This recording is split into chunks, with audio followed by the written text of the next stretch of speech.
Hit it. All right, we are live. Take us away. Welcome to another Black Eyes TV production. Blessed with a very talented guest and also joined by the Kings and Queens United sisters.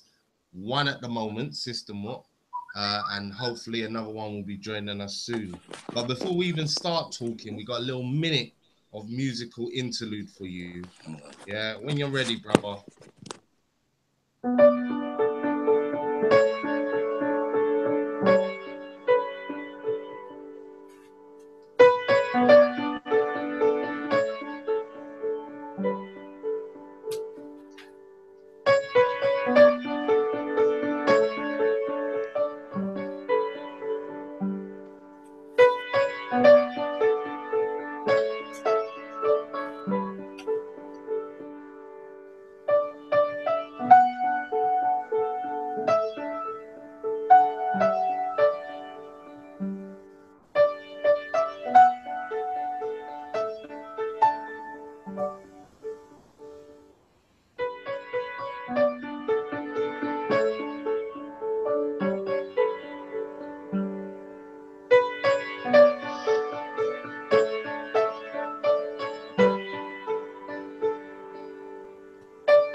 That's all. Greetings. Gorgeous. Welcome, family. I hope you enjoyed that. Now we've got the one and only Kings and Queens United, and we've got Sister Mott, who's going to demonstrate and go in deep with our special guest. Go in, Mott. Okay, thank you so much, Dr. Mark Wolcott. We are so lucky to have you. Let me just introduce myself, Sister Mott from Kings and Queens United. So we we've been running nearly a year now, and we are about to create our first anniversary. We create a platform for events and healthy, sustainable relationships. And this is a safe space for relationships to flourish. We create events, workshops, and we set out to create a place for relationships to build, to harmonize, to grow, and flourish. So the structure that we put in place for that is down to the events, singles events, relationships events, couples events. It's really important for us as a team to really look at what's important in relationships today, what's missing from relationships. And we are creating this series right now for you, running up to our event on the 16th of December for our first anniversary, which I'll share about a bit later. And so our guest this evening is a Dr. Mark Wolcott. I've known Mark for about 10 years, maybe? No, less than 10 years. Least. Yeah, about maybe 7 years or something like that. Going on for Yeah, 10. go 10. Okay, Yeah. going on for 10 then. Going on for 10. Yeah, so it's a real honor to have Mark with us. He is a silent warrior in our community, actually. I don't, no, he's not known in the way that he needs to be recognized. However, this is the opportunity to give you the recognition you deserve, sir. So let me read off your bio because, I don't want to miss a trick here. And by all means, at the end of by all means, just let us know what you're up to, what you're up to right now. Yeah. So, Mr. Dr. Wolcott is a naturopath doctor who practices at Harley Street near Oxford Circus in West London. He is the director and head consultant of Mind and Body Clinic. Mark began his studies in medicine in 1985 after his journey to India in 1981, where he studied meditation and Ayurvedic medicine at the age of 20. He later studied homeopathy at Hatton College of Medicine in London, where he qualified as a homeopath. Later, he studied NLP, neuro-linguistic programming, power thinking, and goal counseling with Dr. George Phillips at Regent's Park College, which he believes are invaluable tools in the art of holistic healing. Mark promotes these philosophies and uses their technologies with his patients at Mind and Body Clinic. Dr. Mark, as he often is called, believes that the mind is the key to unlocking many medical conditions. His mentors are Dr. Robert Jacobs and Dr. Deepak Chopra. Mark is currently practicing with the scientist Simon Goodrich using helionic frequency medicine. This consists of using light, sound, and color as treatment.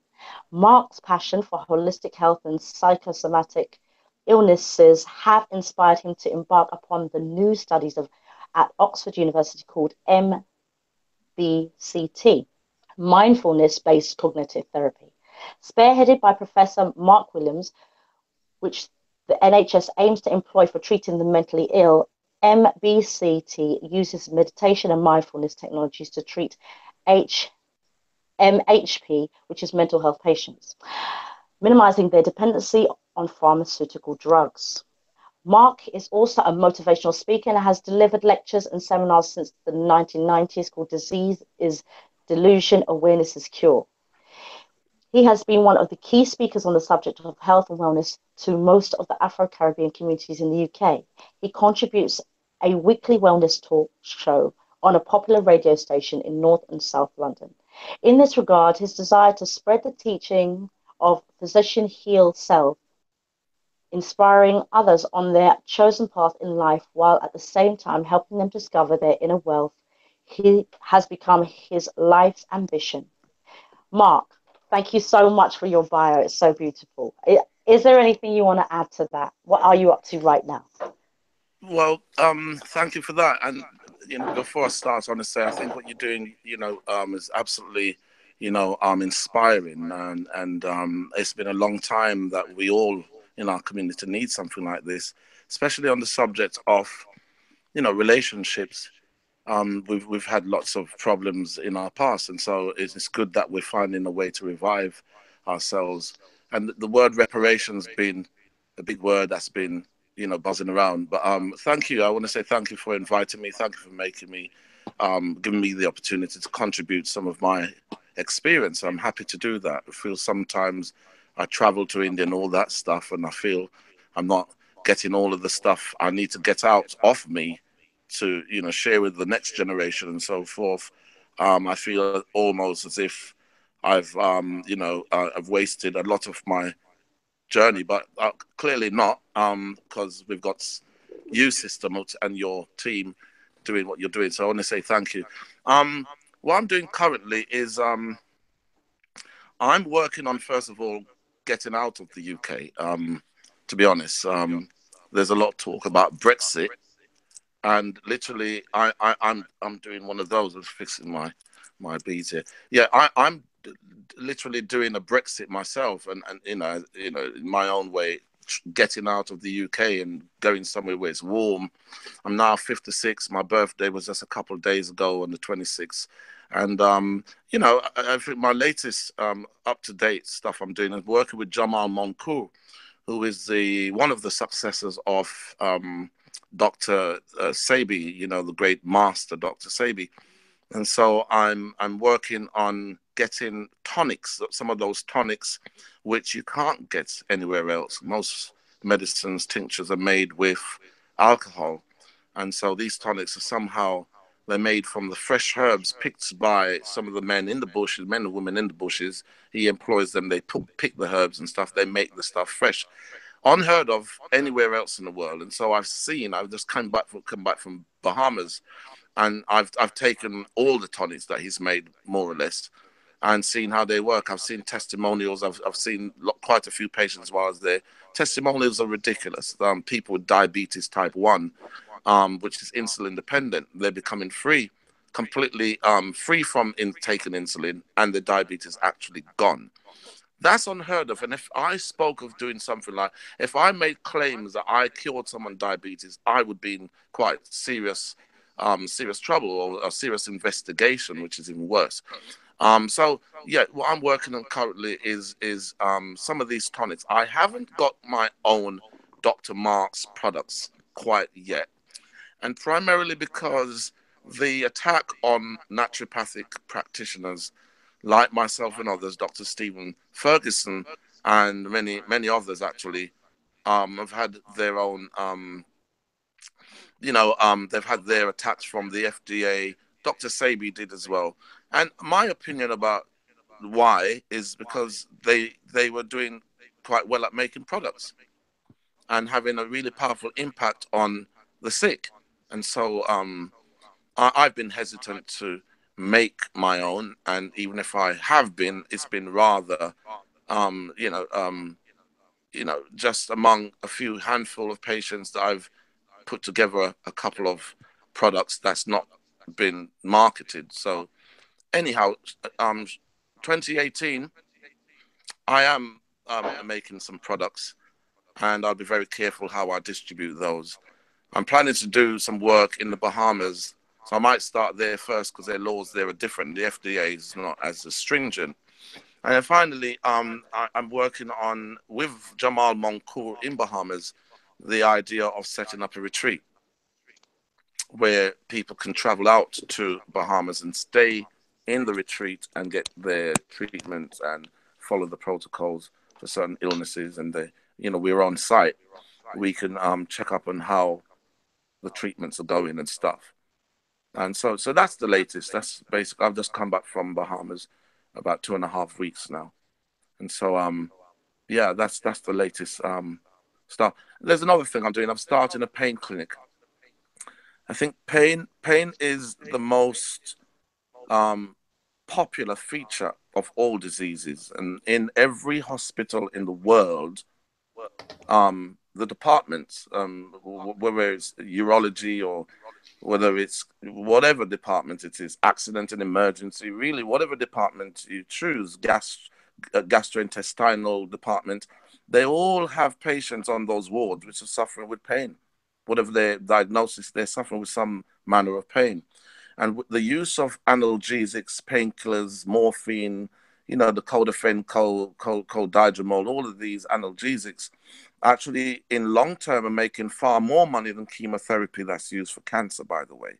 Because chemotherapy, the patients do die in some, if you look at the statistics, quite a few of them die. And so, they have to hunt for new candidates to punt their chemo. But with pain, people stay alive and have to keep taking painkillers for life.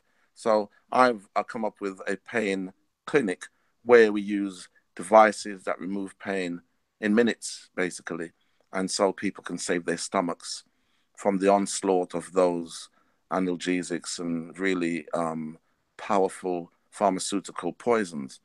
And so that's the latest thing I'm doing. I've only started the pain clinic now a few months. So that's the latest there, Sister Mutt. Okay. Listen, just to let the people know before you get into the main part of the interview, people, in case you don't know, there are shows already up with another one of Dr. Sabi's adopted sons, Katie the Arch Degree, where he's also going in on the holistic health angle, and talking about the black health. But again, today's show, before we kick it off, just to remind the people, is Kings and Queens in Courtship. Yeah, that's what we're talking about today. The different facets of that. And again, if you haven't been aware, we've been running a series of shows with Kings and Queens United, with these two sisters, Sister Mort and Sister Tamar. Today we're just joined by Sister Mort, and we've been going over different aspects of relationships, of courtship, of dating, marriage, all sorts of angles. So again, today's show is another continuation of that theme with our guest, Mr. Mark Wolcott. So without further ado, Miss Mort. Okay, so the importance of tonight's show is really about dating, courtship, casual sex. Let's have a conversation for what people really want to know. And sometimes in the times that we're in right now, with technology being what it is, we do find ourselves in a predicament as to having too much choice. And we are in a position where, we're coming from an instant gratification age, so we are, everything is disposable. So we lack a level of value inside of what it is we are choosing and how we choose. We're flippant, we're fickle about how we choose. It's aesthetics as opposed to mind-based. So, I really want you to kind of like set the record straight this evening in the world of dating, for our couples. What can our couples do? What can the couples in our community, achieve? How can their relationships thrive? How can we build upon, our past and bring that into a new future with our community? So without further ado, I'll just start with the questions. I suppose my first question for you is, what is dating and what's the implications of dating? Yeah, it's funny you asked that. I thought when I saw that question on one of the flyers, I thought that's going to be interesting when anybody asks that question, and it has to be asked, what is dating? And just to add, the next question, I suppose, not that I'm asking myself, but then, where did it come from? Right? Where did it come from? So what is dating comes with the question, who invented it and what, where did it come from and why have it? Why do we have it? Dating really, if you go as far back as we possibly can with our Afrocentric past, right, into antiquity, we find that the word dating doesn't exist. The word dating is a new term used by mostly Europeans and the New World, and so let's just start with that. Dating in the old school, old world, ancient world, as it were, was something that would be arranged by the parents. So that's why you find in most cultures, including the Islamic cultures and ancient African cultures, and even till today, many of the old tribal and African cultures and traditions, we still have parents and elders that make that decision as to who the person or the daughters or children, sons in their family are going to marry and who they're going to be dating. That's where the word might come in, but they don't call it dating or courting. Courting is more symbolic. Dating is more related to the new ideology of European perspective on relationships. So let's go back to the word dating and the meaning of the word date. Dating is the bringing together of two or more people for building a relationship, but it's not actually. It's for introducing or for initiating, rather, for initiating a relationship, because at that point of dating, no one knows what goods they've got. That's why they have this thing called dating. In the ancient world, the parents and the elders would do that, and so they would be the ones that would decipher, review, interview, and look into the possibility or whether it was worthy that two people or more would be joined together, and not necessarily in matrimony at this point, but that would be the projection. That would be the objective, that they would actually join them to have offspring as part of the ancestral future forecast. And so, first, straight away, I want to point out that dating back in antiquity didn't have the same resonance as the word dating has today, with its casual and casual affairs and casualties from those affairs. I have a saying, I say casual leads to casualties. And so, so dating, meaning of the word dating for me is that the bringing together, or the coming together, or the formulating. Sometimes others are doing that. Even now, there's parents that do a bit of the setting up for the children. They have an uncle who know a friend who's got a son or a daughter, and they line, as we say, we line up the thing, right? So that's the ancient method, that it would be organized by the elders. Right. Modern dating is that the elders are taking out the picture, and the boy and the girl, male and female, preferably, choose to go through this phase called dating. And I think it's quite a broad spectrum term. Dating can be nowadays something that, in that spectrum, starting with just getting someone's name, a phone number, and giving them a routine text or calls to keep that communication going. So again, there's another word that comes up with the word dating, is communication. No one's dating that's not communicating. Dating means they're communicating. Back to my first point, is the old ancient world, the tribal, traditional, cultural past, the young ones would not be doing that. They would more be, so what you're saying is that they'd be more courting, because in today's times, when we look at courting is what they consider exclusivity. So when somebody's exclusive to that person, that is now considered what courting is. So I can understand your conversations for the elders coming into the frame, the arranged marriage. Statistically, arranged marriages last longer than any other relationships. Most definitely. So there's a science inside of being betrothed. Absolutely. Go ahead. Carry on.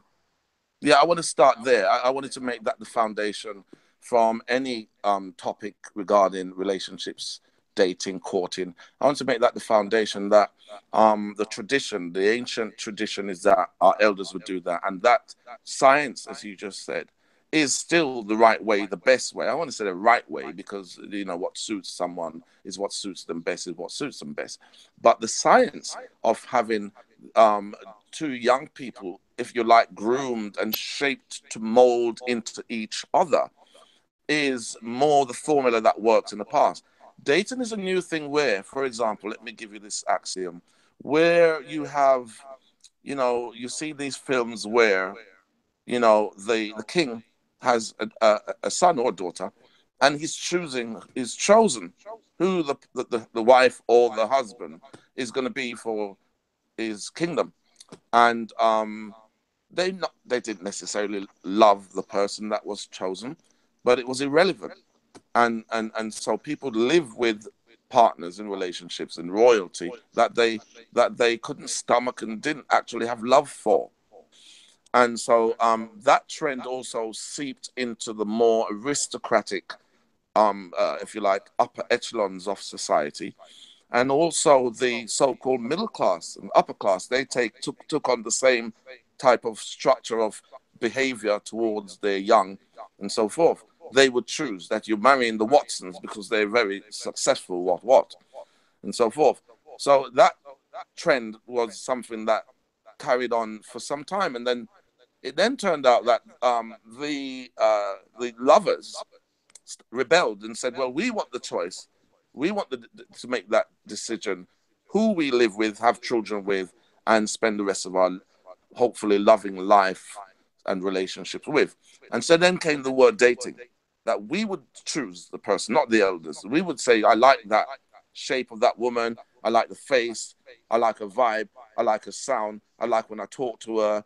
And these things I'm mentioning is what people itemize to see if, I think the word is compatible, if a tick list of compatible things are worthy in two or more individuals. Yes. So then dating has that kind of background in the past, in the ancient world of our antiquity, and then in the modern, more, you know, present times we live in, it's taken on a different, you know, a different angle, a different usage, because now the youngs are using it themselves instead of the elders choosing the dating process. Now, finally, I want to say that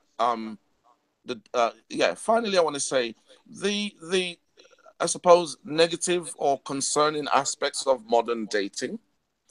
I believe that our history has had some destructive elements from people like Willie Lynch, who destroyed the male-female harmony within the black homes and hence communities. And so that needs to be revived. We need to return to the harmony between the black man and the black woman, period. And so in doing so, we need to look at what is the objective of having a black man and a black woman come together in the first place.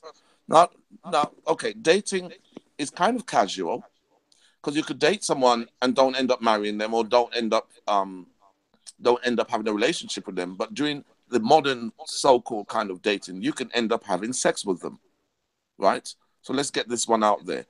Someone dating someone else, has sex with them, the woman falls pregnant. That dating period becomes now what is now a commitment. And it's not a genuine commitment, because both these individuals didn't really decide that that's what they wanted, but oops. And so during the dating phase, they end up going for the committed phase, which happens much further down the line. Those are some of the downsides with so-called dating, because individuals jump the gun, Well, or it's rather what they jump straight call, into it's bed. what young people call a situationship. Yeah, Oh, that's a new one. I like situationship. that. Yeah, that situationship. I They like can't that. get into a At least situation. they got They're young not ones. I've got actually. young ones. I got youngers, but it's a situationship. It means therefore, people are not actually choosing by, informed choice. They're not choosing of their own accord. They're being thrown into a situation or circumstance which has them then try. Yeah, situationship. I'd rather not get into one of them, because you see, that word tells me, I'll use another word which I think kind of resonate the same thing.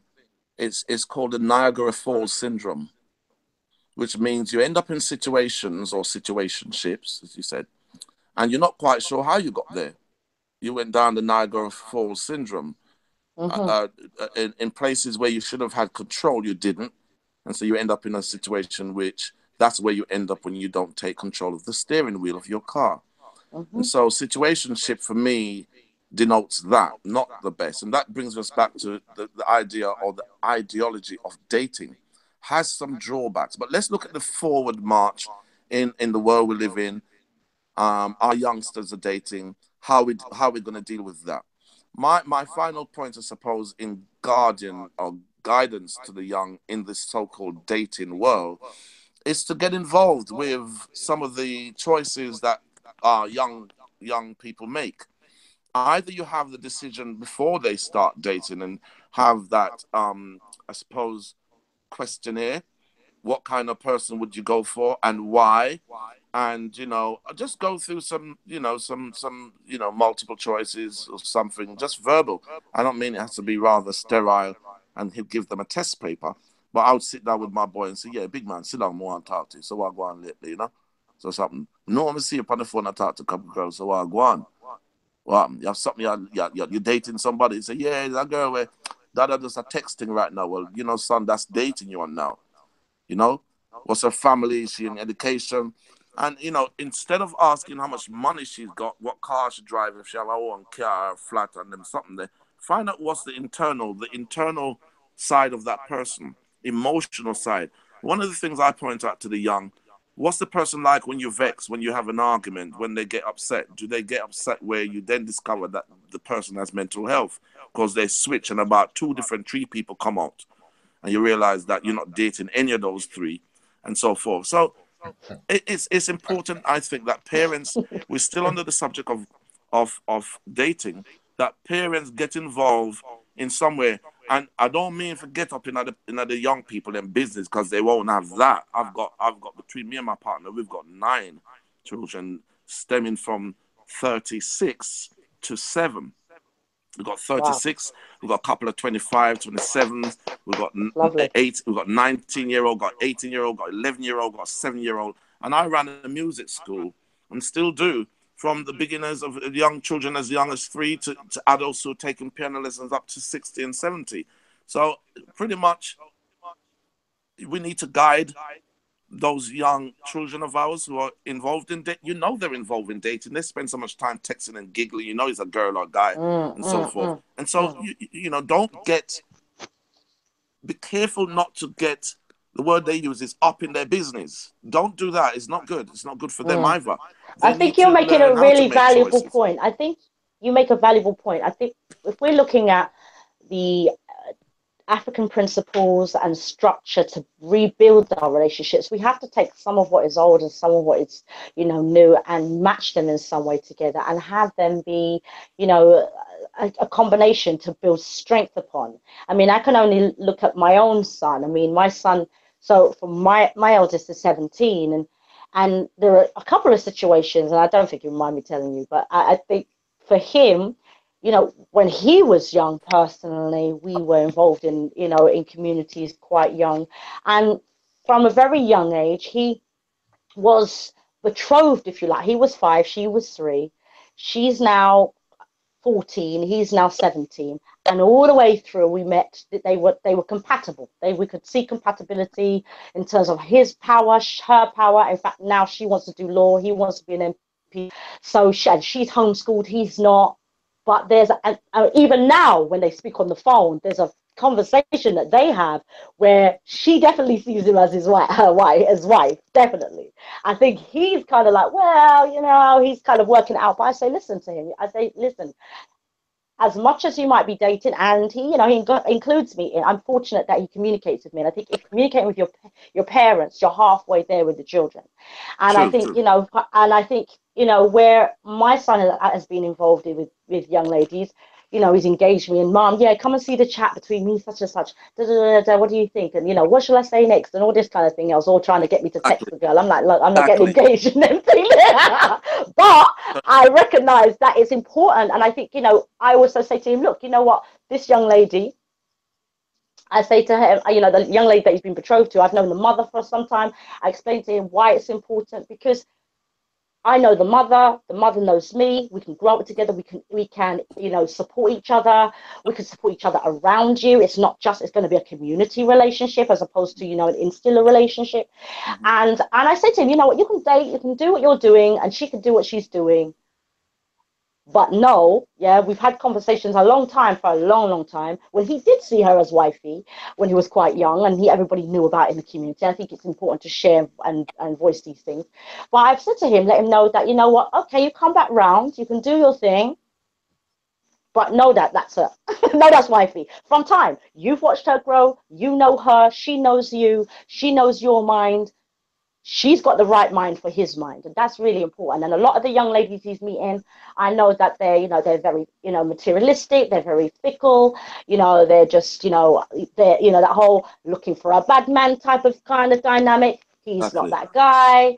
So for him, you know, he's recognizing, okay, he's having to find himself. He's not a bad guy, though he knows that he has listened to his friends and said, oh, you know what, boy, they know, they have the conversations about how they dealt with this girl and how they do with that and how they had the girl running back for this and running back for that. So, and he doesn't want to engage in those kinds of things.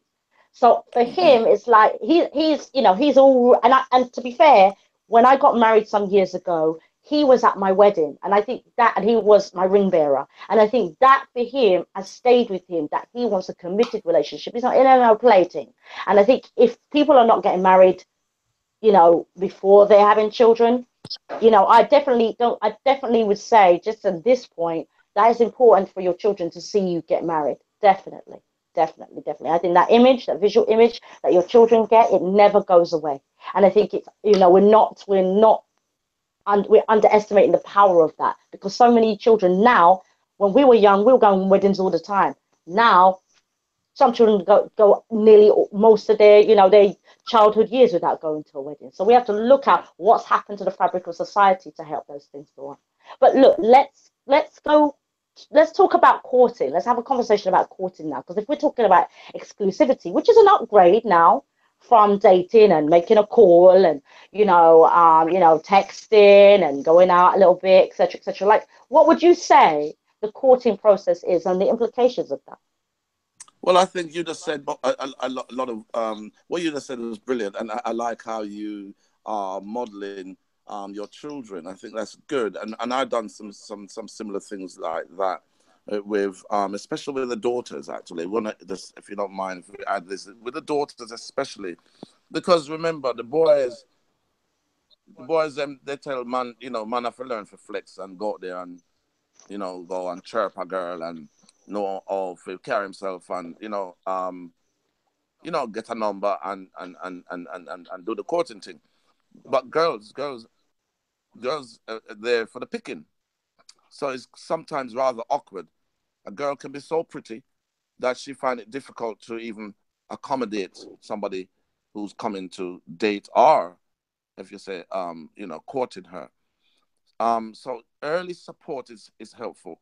What I mean by girls find it difficult, even if a girl wants to go into a courting situation, due to lack of experience, you can find it rather awkward.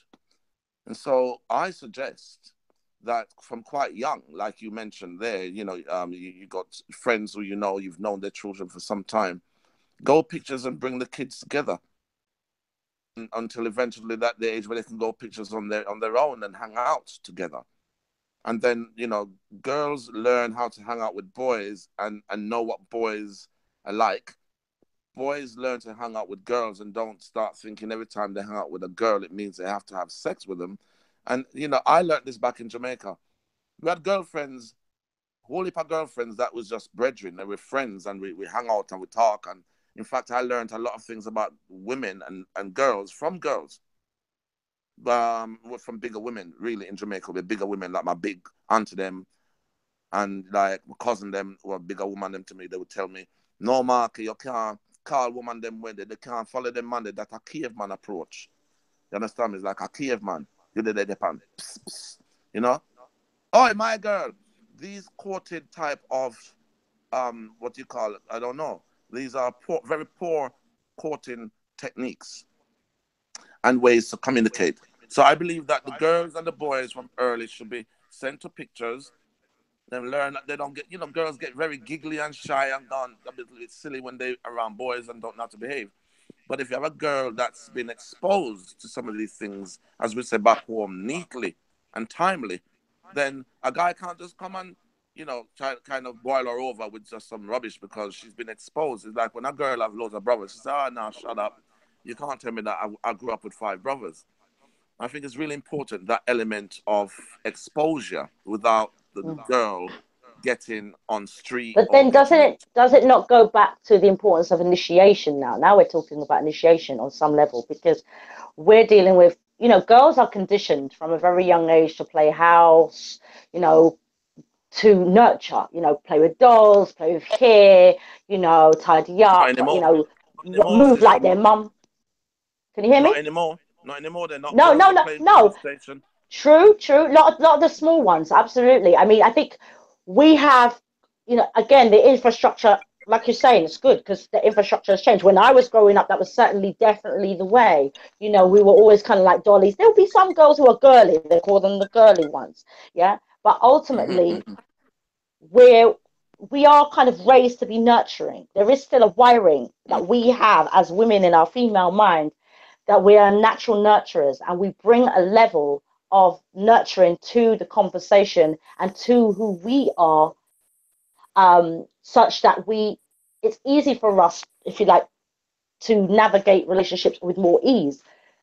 Doesn't it then come down to, it comes down then to how men are taught, like how I teach my sons, how men then become taught about the importance of relationships from a young age, and having those conversations with the men around them, or having the right mindsets around them in terms of the men around them.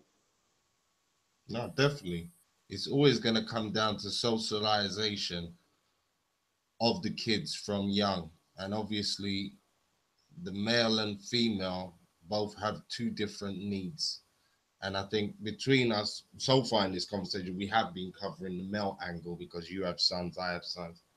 Mark was mentioning his son and those conversations. But again, because the gender difference is so great and the energies are different, the mindsets are wired different, you have to acclimatize their minds from early. And I think the point the user was making about obviously socializing the children from early. And I think me and you even had this conversation about all boys schools, all girls schools, as opposed to mixed schools. I mean, that statistically, they do say that. I mean, there's now more new statistics around boys, boys' schools, as much as boys' schools have an infrastructure for boys to learn, where they will maybe more concentrate and do better academically. Their social skills have been weakened by the infrastructure of a boys' school, such that they're, not acclimatized to girls. So when they see a girl, they're hungry, they're thirsty, like they've never seen a girl before, and they don't know how to act around them, or they're immature, they're too immature. Whereas at mixed schools, the balance of mixed schools, the same with girls' schools. I remember going to a girls' school and the girls acting like they were St. Trinians. So I remember them times there, they have their place in society, but the amalgamation of schools, even if you're homeschooling, the amalgamation of boys and girls, is an important balance and an important part of the infrastructure. So you're right. The natural balance of the universe, male and female gender mix. So, you have to cultivate it from start. And again, if you're talking about being in an over-sexualized society like we are today, then it becomes even more important, as I said, to take the sting out of the tail and kind of acclimatize the children to male and females interacting on a completely normalized level without the sexual tension, so to speak, and just enjoying each other's company, getting to know one another, enjoying the different mindsets and whatever, as we know, the sexual side will come. But you want to try and lay a little track foundation for the mind long before you start that physical, because it's absolutely. Jump. You back with us, Mark? I'm back with you. That's absolutely spot on. That's what I was saying. In short, you were very succinct. It's getting them familiar with the territory of what, as you call it, dating and courting, because they're learning from pornography, they're learning from films, they're learning from a Europeanization of dating and courting, and they're getting it terribly wrong. You mentioned just now, Sister Mut, about courting. Courting has now become digital. It's digital. It's more, they don't even have communicational skills as such. It's more technological skills using devices like the laptop or iPad or mobile phones. I mean, that's a challenge. I think that it has its place for sure, but I think if you're looking at exclusivity, if we're looking at now courting and the exclusivity of courting, I suppose the implications, then become more about the commitment, the seriousness, the taking it to the next level, the goals that you're setting, the conversations you're having for a relationship to develop and build. I think that's where, for me, when I look at courting, you're looking to build something now. That's a foundation where if you're exclusive to him and he's exclusive to you, you're saying, okay, the door is closed to those other beings. Now we're dealing with me and you, and what are we bringing to the table emotionally, physically, spiritually, mentally? I mean, on a very serious note from what you're saying, very, very serious, that aspect needs reformation. It needs reforming. It needs healing. Because, for example, you use the word commitment. The word commitment today in 2017 has a complete different meaning and definition than it did in, say, the 60s, or the 70s. We know that during the time of most of our parents, the woman falls pregnant and they get married, right? And I've heard too many stories of families that got together, or families that were created from, a gentleman who didn't necessarily plan to be with that woman, but during those times of commitment, during the 60s and so forth, 50s and 60s, they would get married more quickly than one does these days.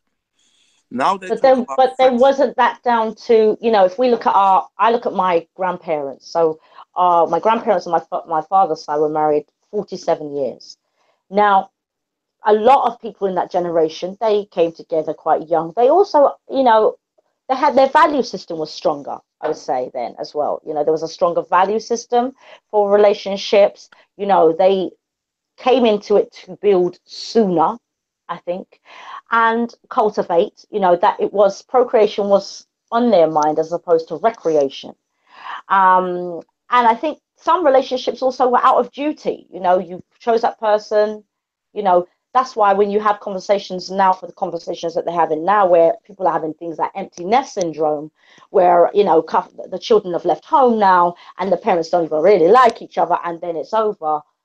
You know, very there true. was something going on right down at the base of that relationship Thank you. to, you know, to Thank you. create that spiral of events. So I think Thank it you. really makes it important, you know, that those things also, I suppose, get addressed inside of, you know, Thank you. courting from a legacy mind. That's beautifully put. Courting from the ancestors' point of view, and with a future perspective, a future forecast for the ancestors' return. And so that makes courting a more serious type phase of a young person's life. I think the same point about commitment, I think we should hover there a little bit, because we have terms like friends with benefits, right? That's an aspect of relationships today. In fact, that term covers more of the spectrum in relationships than genuine committed relationships. And unfortunately, that takes people sometimes into marriage where the marriage is based on benefits. I don't know if one of your questions go from courting then to marriage. We had a conversation. I mean, you're leading into a conversation around, you know, if you're talking about Netflix and chill, I suppose we're spanning into the casual dating, you know, and the casual sex, and what the importance of, you know, the implications of casual sex. So go Well, ahead.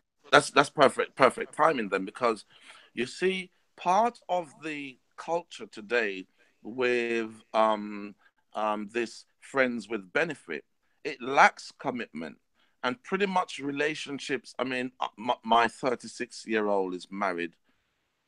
My 32-year-old is married. My all the rest, the other three, two girls, 18, obviously not, and 20, what is she, 20, 24, and then my 25,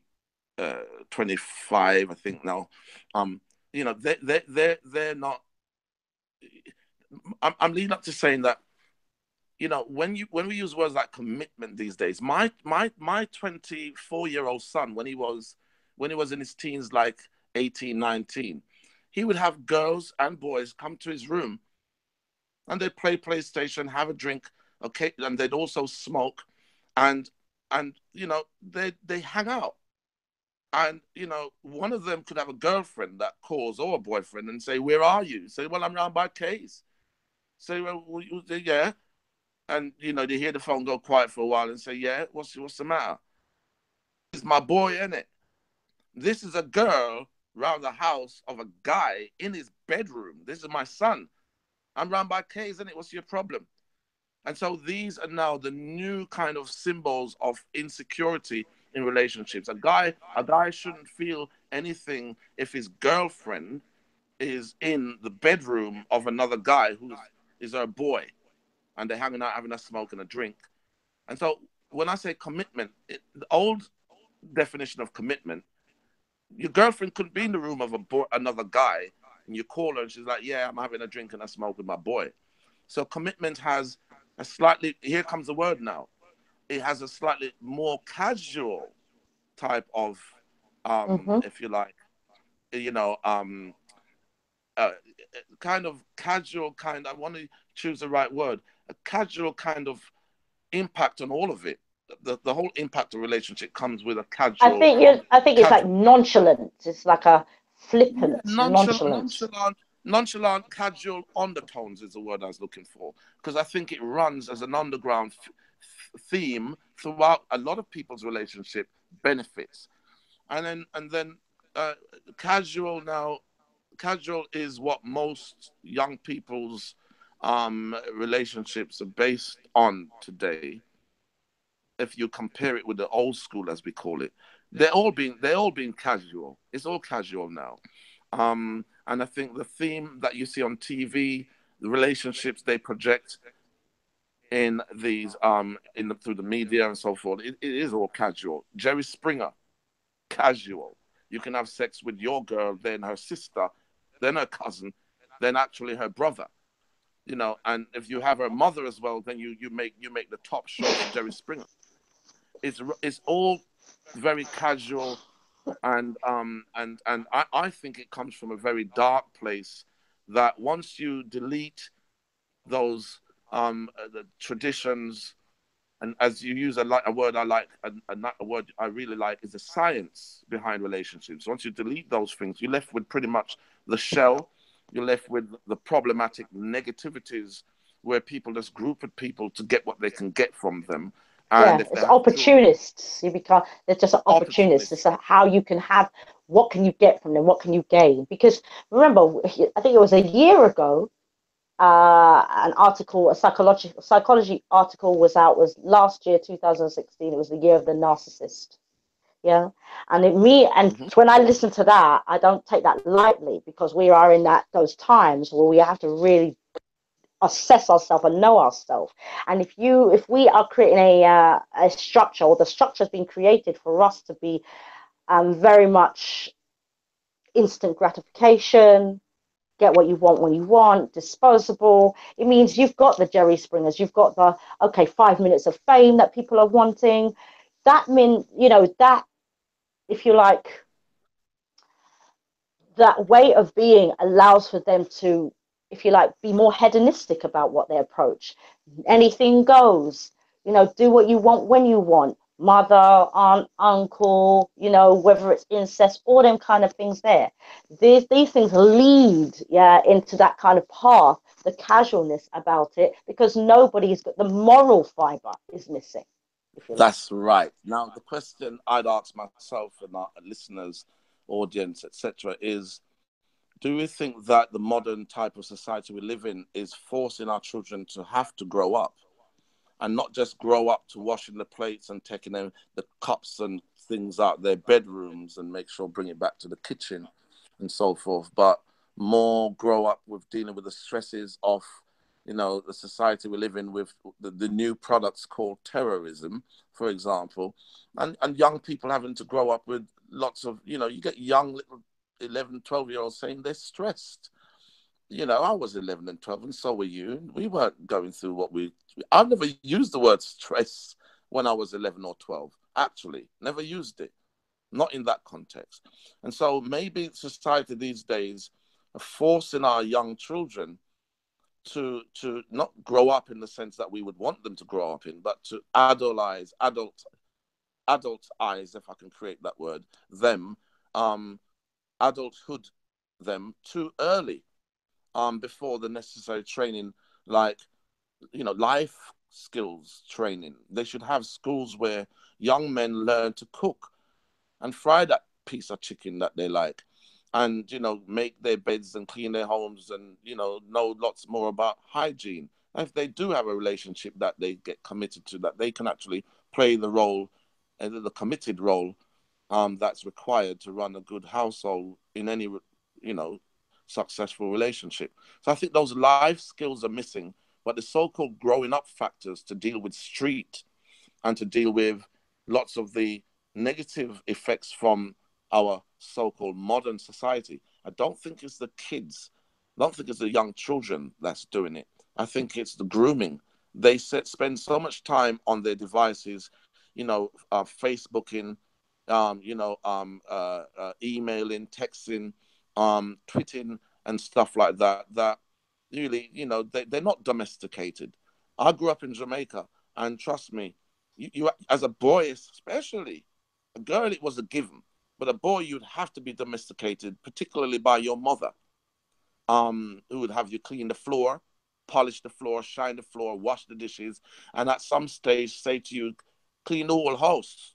I've had that, and it has to be done well. You get a beating. Now, okay, granted, maybe the modality under which we done it still have that slave kind of overlap of the brutality and the way in which we were treated and how we were taught.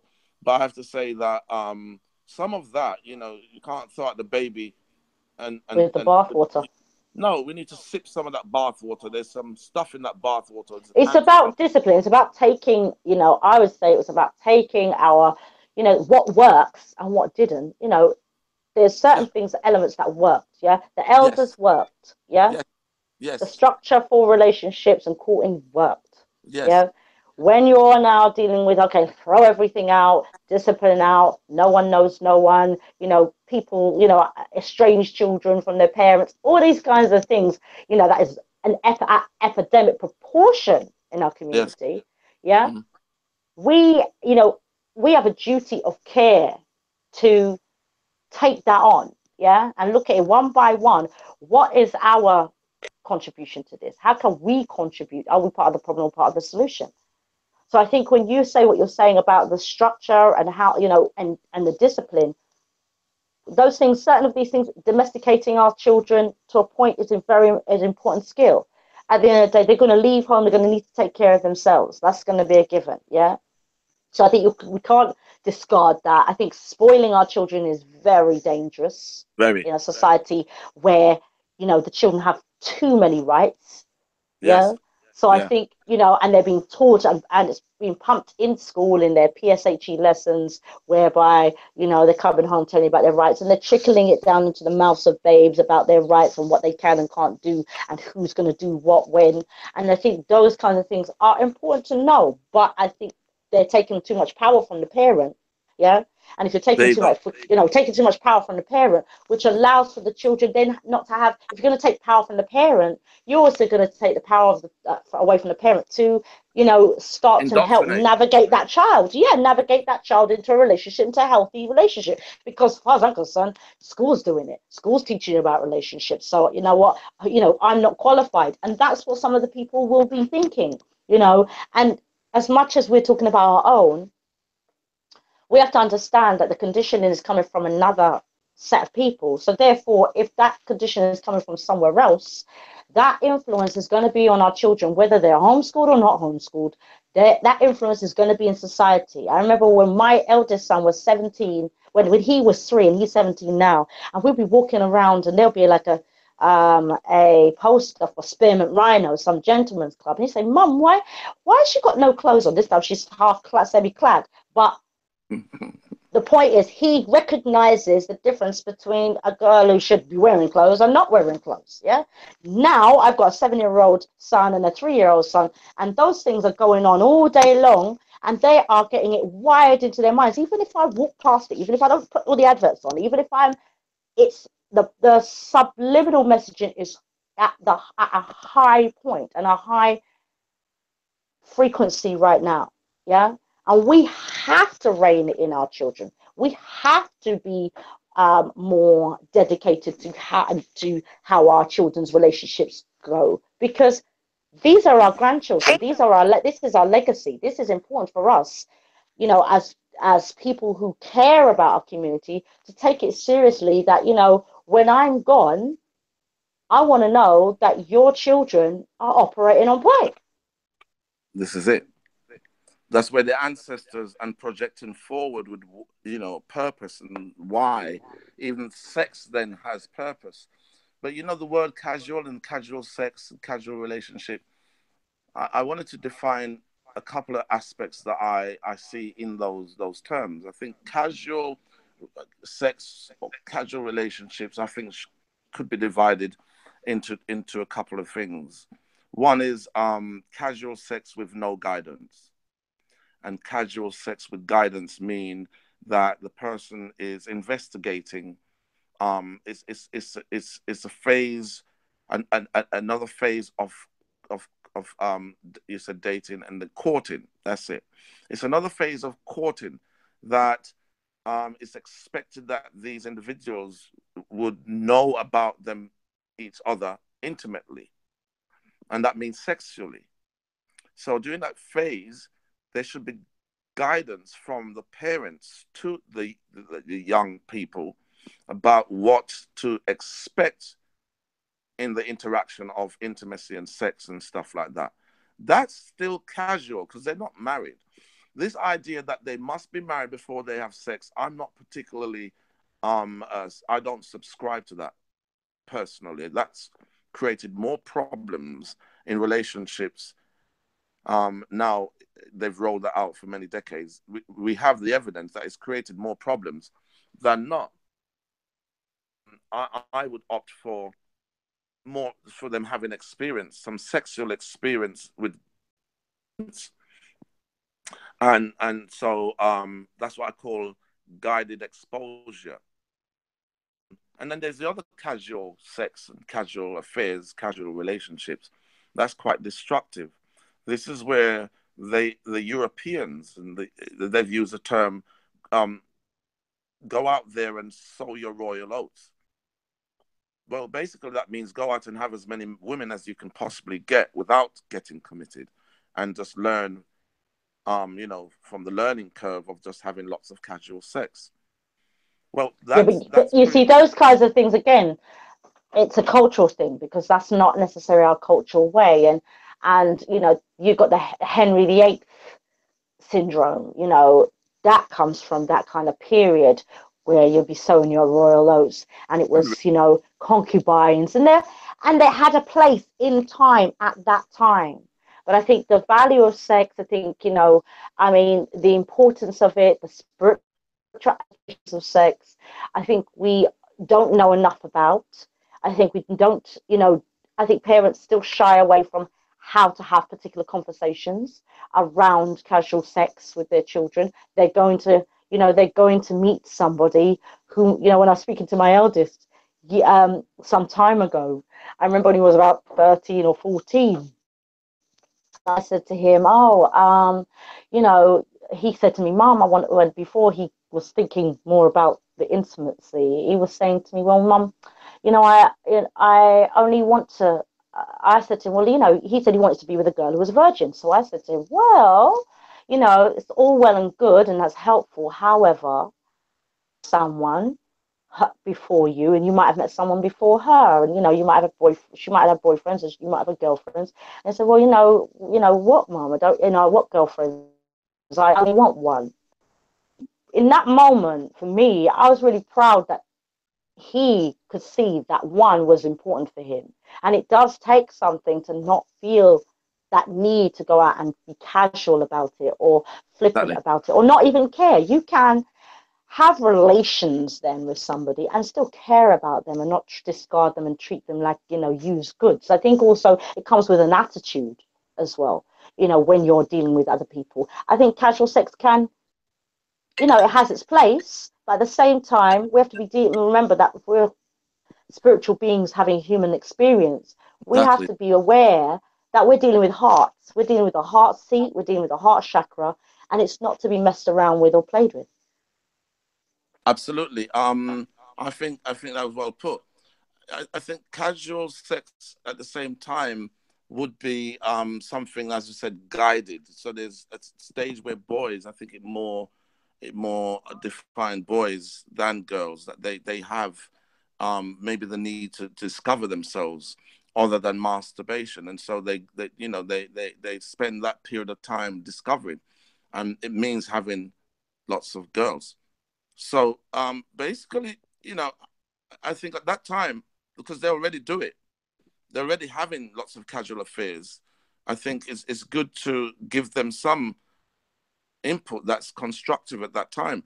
I know one of my sons, you know, I heard of incidents, you know, where they were having sex with girls in the cinema, you know, on the buses. And, you know, because I'm close with my kids, these things come out. And so, you know, I suggested that they come home and have sex with girlfriends rather than some of these unscrupulous places. You know, and so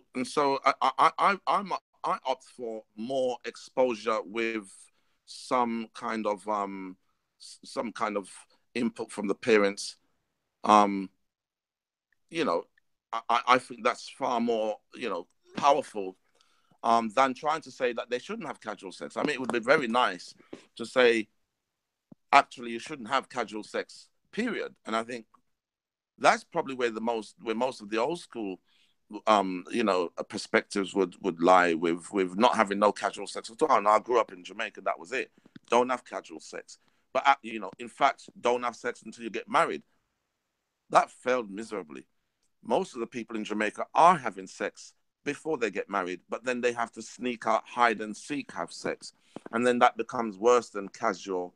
It leads to casualty, girls getting pregnant, you know, willy-nilly, and the boy or the gentleman not accepting that it was him because she was having casual sex with more than one guy. Now, so I think casual sex is more a man's thing. Now, I know that women have casual sex too. But why I say it's more a man's thing, because I think it's more a prominent feature that a man can have casual sex with multiple partners, female partners preferably, and not have any hang-ups mentally about that, because of the way that the man's brain is made, is able to be more detached and have multiple partners and not get emotionally too disturbed about that.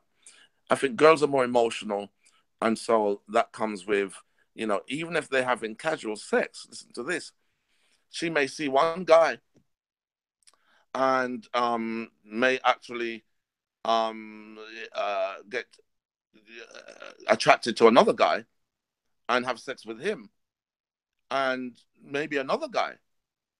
And my opinion, from my experience, that's probably more sporadic over a long period of time. Was a guy was sleep with those 3 girls within the same week, many of them within the same day. So it's not quite the same for guys and girls when we talk of casual sex. I think maybe some girls listening now might say, no, I got a girlfriend and she has sex twice a day. There's going to be some of those anomalies, but primarily the man's nature is more polygamous than the female. And I think it's part of his nature, unless he spiritually curbs that with spiritual discipline. Even when he grows into an adult, he's likely to have the urge to be seduced into multiple partners than sticking committed to one. And that's another subject, a really important subject at some point to discuss. But casual sex, I think, will go on. I think I don't think we should, like our elders, attempt to stop it.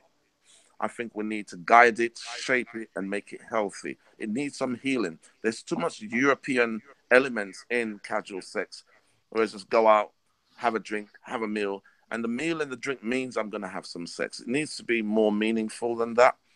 Some bonding, and some possibly the casual sex you're having is with someone that you're likely to say is part of the courting, and I'm going to actually, you know, get engaged to her or him, you know.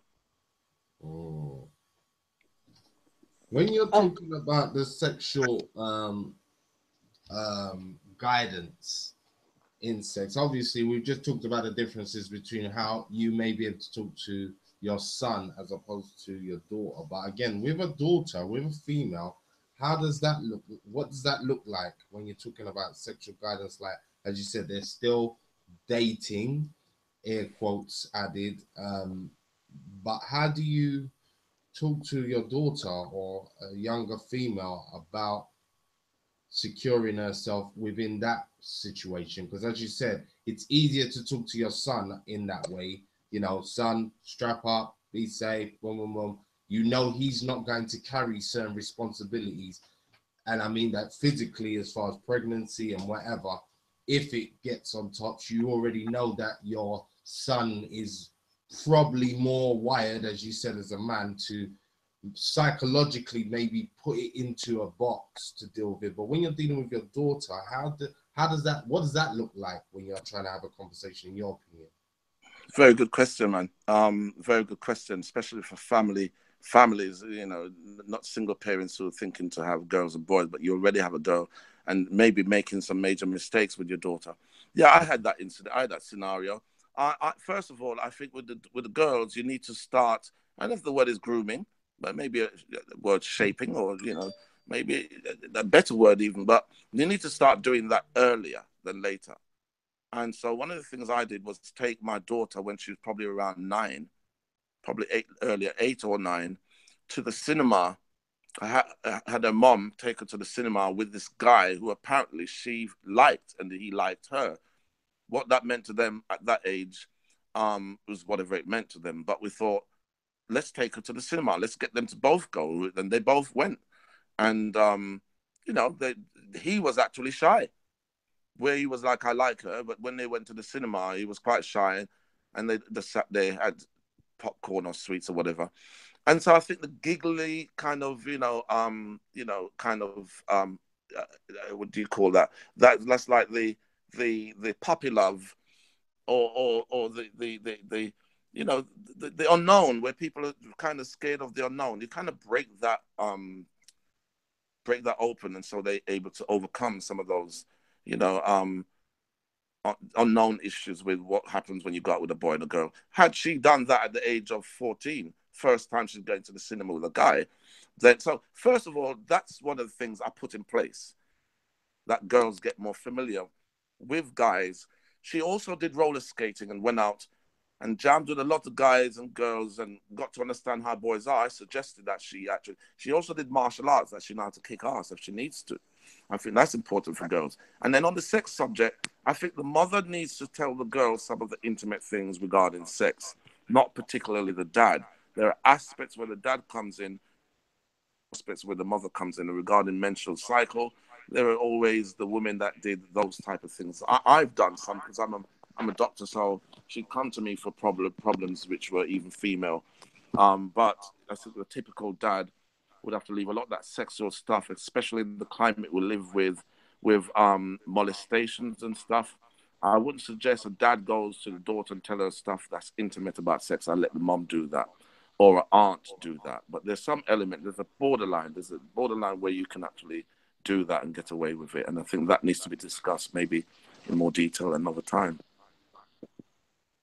I think you make some really valuable points. I think when you discuss, how you raised your daughter and acclimatizing her to male and female relationships, so that when she chooses, she's choosing from a place, a more balanced place. She's getting to see, the personalities of different boys, as opposed to being isolated from them until she is exposed to them, which I think, makes a really valuable point in terms of how we choose, our relationships, and how ill-informed we are inside of our relationship. So, to the point where there's a relationship illiteracy inside of our community, for wiring our children in a certain way for them to really experience relationships, see relationships for what they are. Okay, personality types, and I think, and having you cultivate your children around those, like dealing with conflict resolution, like a young girl might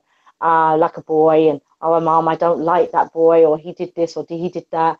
And it takes a lot of emotional intelligence on the parents' part for them to have a conversation with their child and let them be able to teach them about conflict resolution and personality types and different, if you like, characters in some things that will be regular in its kind of like generalized, and there'll be other things that are distinct and unique to that person or that character. Mark, you still there? Missed you. But yeah, I mean, what do you think, guys? Terry, Richie, what's your thoughts? Listen, at this point, yeah, I'm just gonna, while Mark's just sorting himself out, let me just say to the people then again, big up for watching Black Eyes TV 7. Today's show is Kings and Queens in Courtship, and today we have Mark Wolcott, Dr. Mark Wolcott, joining the Kings and Queens United team. We've just been dealing with courtship and different aspects of dating. Usually we will big up couple businesses. Terry, you there? Can you hear me, brother? Okay. So everyone's dropping off, but that's cool. Yeah, we're going to be coming back shortly with more talks on courtship and relationships. But again, Mark, Yes. remind them of where your event is coming Yep. up. Okay. So, just to let you guys know that the event that we're doing will be the anniversary and relaunch, a dinner and date event, and a dinner and dance event that will, you know, allow for you to, if you like, as a relationship, to go out and date, you know, have an experience of going out on a date with your partner in a, you know, in a nice setting. It's going to be the Saturday, the 16th of December, 2017. Yep. So we're looking at 7 p.m. start till late. Looks like 1 a.m. And we're really like celebrating Black love, family, Black relationships. We're using this as a relaunch because we will be launching an online dating service, and on that online dating service, it means that, you know, we're designing it specifically for people to, you know, find and cultivate relationships, you know, upon the strengths of their awareness. So there'll be a series of questions that will help you to be more compatible with the person that you want from a place of self-awareness. So we just want you to come down and have a fantastic time at the event. We're looking at the event is in Rock Island Bar and Grill at 320 Old Kent Road, London, SE1 5UE. We'll talk about it again at the end. And by all means, if anyone is, you know, wants to sponsor the event or wants to come down to the event, by all means, you know, go on to our website, which is KINGS&QUEENSUNITED.com, and go onto the Eventbrite, and you'll see the events that we're doing, the singles events we're doing, and also this event that's coming up on Saturday, the 16th of December. So we look forward to seeing you and your partner or yourself and your friends down at the event. Excellent. Excellent. I wanted to say, can you hear me, Sister Mut? We can hear you, brother. Excellent. You know, brother, just a couple of things came to mind. I feel the urge to add on the point of the young girls and the contribution from the dad with regarding to sexual matters. I think things like, for example, you know, medically it's not broadly known, but if a man has, or boy, young man has warts on the penis, it's a sign that he has in the past contracted gonorrhea. I think it's important to educate girls into some signs and symptoms of sexually transmitted diseases that they can see early and know before having sex with a boy or man that he may be well contaminated, and she knows because she's had some education in that regard. I think that's important. Just thought I'd add that. And things like when she also, I think it's just education. It's just health, hygiene, and sex education. I also do a talk on the magic of sex, and that boys and young girls can understand it's more to sex than the pornography, and that there's a spirit, or there's a science within the art of sex, that if they revive or recall that from within themselves, because it's within all of us, that beings have sex even if you're not taught how to do it. We find a way to do it. It's an inner organic, you know, function. But I think what's happened is it's gone well astray with the pornography. Nothing wrong with the actual physical act of sex. It's just they've made it mostly physical. And also, I think that, if you don't mind me saying, I think the introduction of anal sex, even within a heterosexual relationship, can also, if you don't mind me saying, from a medical point of view, can create some problems. It may be worthwhile having that discussion with a daughter. And it may be well worth having that discussion at some point on another show, because that's created some new problems. Definitely. I think, I mean, you know, you mentioned some really valuable points, and I think we cannot have a conversation like this without dealing with the realities. And thank you so much for some of the realities around sex. I think we are, you know, it's very important for us to take you know, take heed.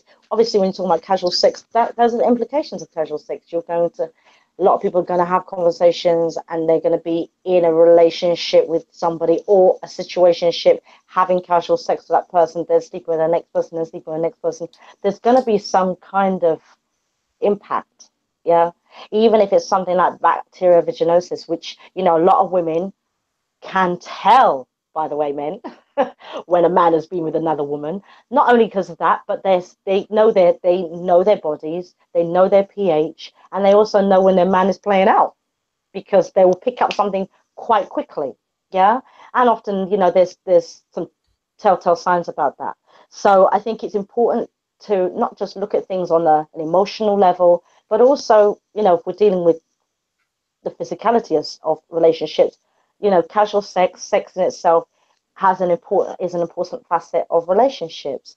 You know, health and well-being is an important, you know, aspect of relationships. Being healthy, being well for your relationships to thrive, being vital inside of them, you know, being energized inside of the relationships. I mean, you know, when it comes to health, you know, we have to really look at our relationships in a, I suppose, a stronger way, and bring health to relationships, and health to sustainability of relationships.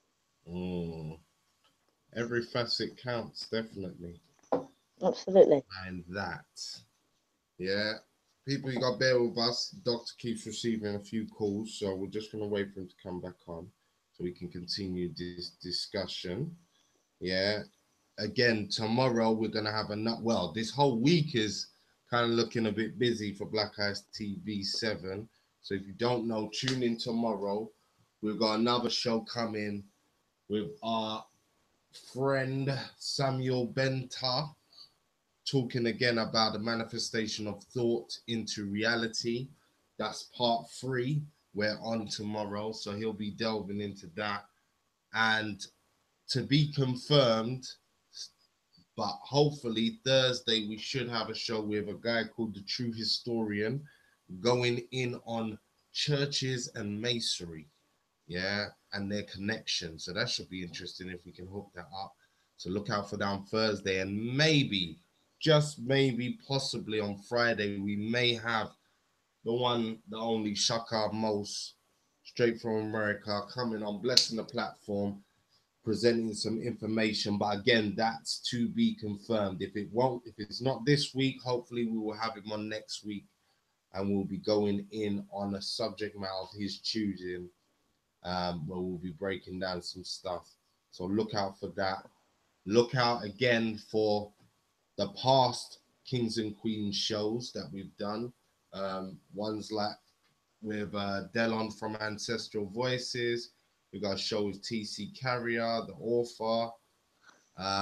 Yeah, we've got pre-recorded videos and interviews that we've conducted in the past. We have loads of lecturers, speakers from here in England, organizations, as well as here in England and in America. So yeah, look out for that. Where are we going with this conversation? What's your next question that you will be asking Mark when he comes back?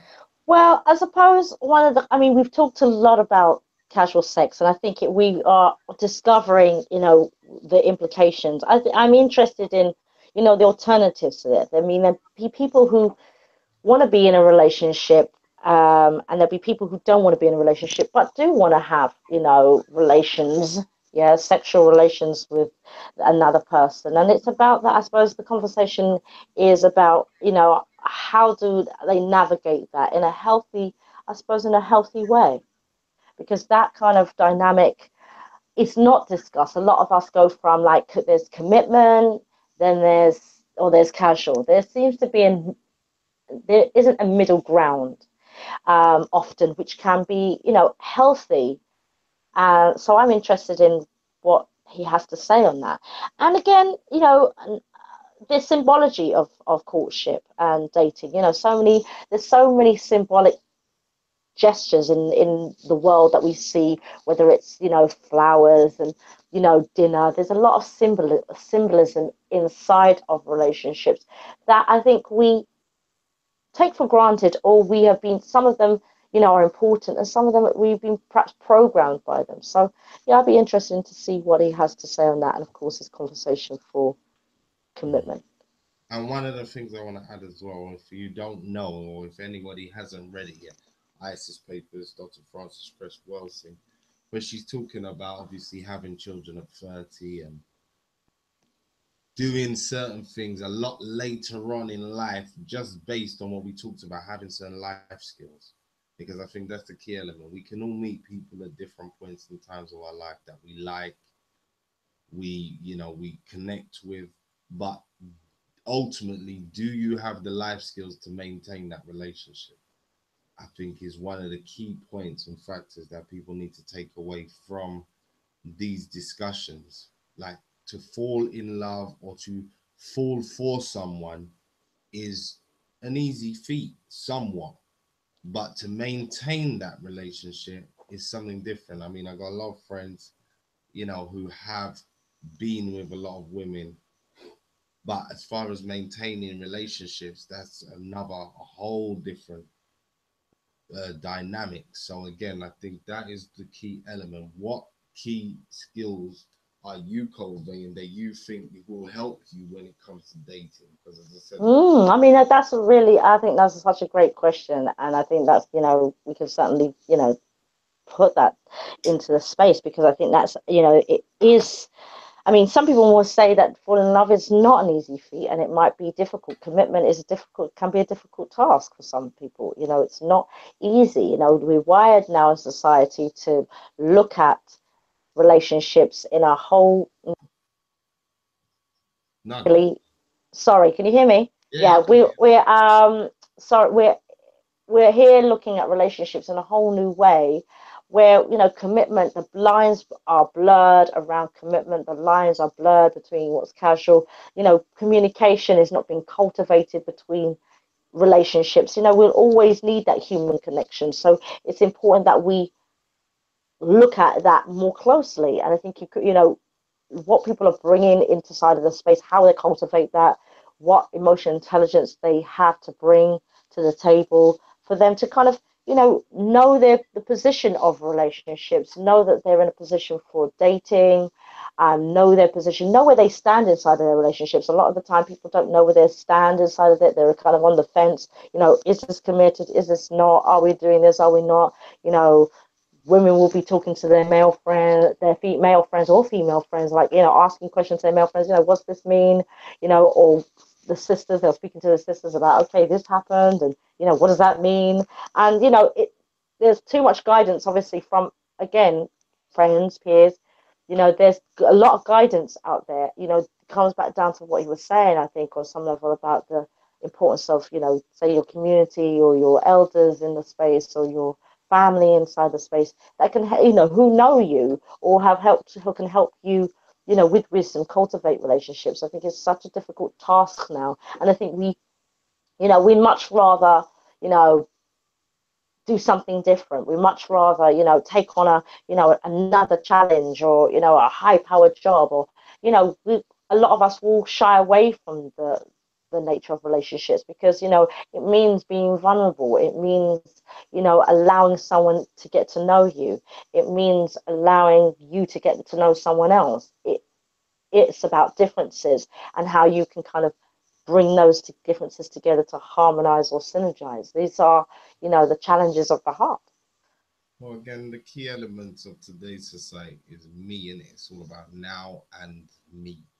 So in that regards, that's where a lot of people are set up for failure from the start, because as you said, when it comes to job, careers, those things, they're very much motivated and keyed in and ready to put in the time and effort, and communicate with bosses, communicate with work colleagues and all this. But then to have a girlfriend, to have a boyfriend is a whole new level of challenge. And to sit down and have a conversation where you're not getting paid, or there isn't a direct benefit that they can see, a lot of people just don't have time for it, and just fell from the starts just because they don't have the patience to really pursue it and communicate.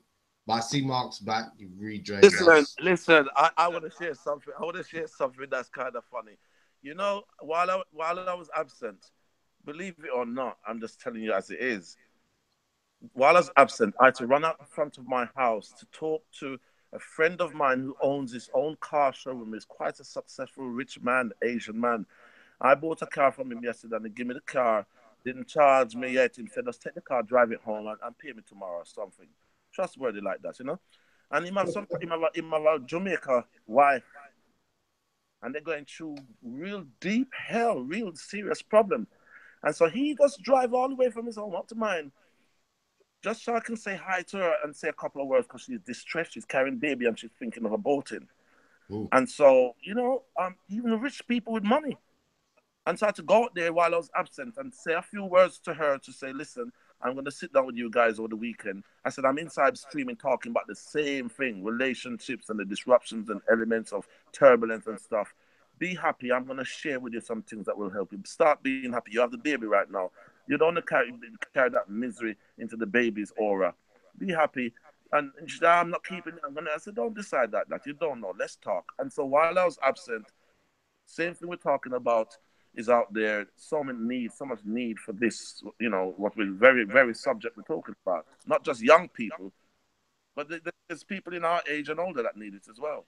Well, that's it. I mean, as we were just saying, if you're not programmed with the skill set from the start, then you will be destined to repeat certain mistakes until you either get that outside help or you have that major epiphany in your own life, which usually comes as a result of something very bad happening or you losing someone that you wanted to be with, and now you can only make amends many moons on with the next person along the line if you get that opportunity. So yeah, you know, it's definitely that. True. But my apologies for my absence. That's what I was doing. That's all right. We was charging you for every minute. So we were just discussing, you know, like what, you know, we've spoken a little bit about obviously the implications of courtship, but I also wanted to kind of go into the conversation around, you know, how, look, there are people who are going to want a casual relationship. There are people who are going to want to have a committed relationship. You know, what do people need to do? What's the balance? What's the fine line? Because it's a very grey, you know, very thin line where people are, you have to go off and speak to your friends and your peers to, you know, work out what did he do? What did he mean when he did this? What did she do? And what did she mean when she did this? A lot of that going on, or a lot of internalizing, trying to assess the situation. Communication can be lacking, I suppose, inside of defining, you know, where the boundaries are, where the relationship starts and where the relationship is at. And I think how allow people to give people an alternative so that they can, you know, look at sex. Sex is important in its own right. It stands alone, in fact, in its own right, as a spiritual practice then. But at the same time, you know, where can people how can we give people the access to, you know, walking into something if they are choosing something casual before they are, you know, in a committed relationship, but in a healthy way? What's your thoughts? That's beautiful. That's beautifully put, man. I think first of all, you know, sister, is, you know, there's an experience I had in Jamaica when I was young. You know, you go into a bar as a young man, as a really young man, in fact, and you're not a drinker or nothing. You're just there maybe if you see your uncle or something, and you can overhear the discussions that's taking place among men and what they do during their sexual encounters. And you hear some of the things that you're not going to hear from your friends, like a young boy them at school. Where every young boy tell another boy, yeah, me see my girl and me and she do a thing, and yeah, man, I beat the thing, and and boy, yeah, she wanna ball out. And you see, boys tell lies to boys, and so boys don't learn much more and lie about what they experienced because it definitely wasn't the one, but they have to lie. Now, being around those older generation in those rum bars, or wherever the space was, it could be at home with a gathering where there's dominoes and stuff. What I'm leading up to saying is that in these environments where men sharing intimate things that take place with men and women, we actually learn, we absorb. And there's a saying, monkey see, monkey do. But also it's true that monkey hear, monkey do too. So I think for girls, I think it would be good if there was a gathering of women that's sharing among themselves while girls can actually overhear, participate, share, or extract things from women sharing their sexual encounters. I mean, you know, some of the encounters that men and women experience are not just comical, humorous, but some of them are ridiculous.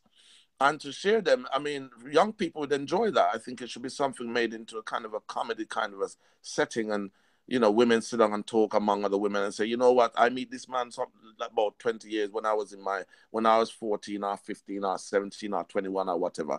And then you want to see what the man do. The man bring me go in a car, say, well, I'm going a car back with me, and have sex with me at the back of the car, and start to delineate some of the you know, some of the expose these young ones to things that you were exposed to, so that indeed they can shortlist and bypass and avoid some of the mistakes that we made.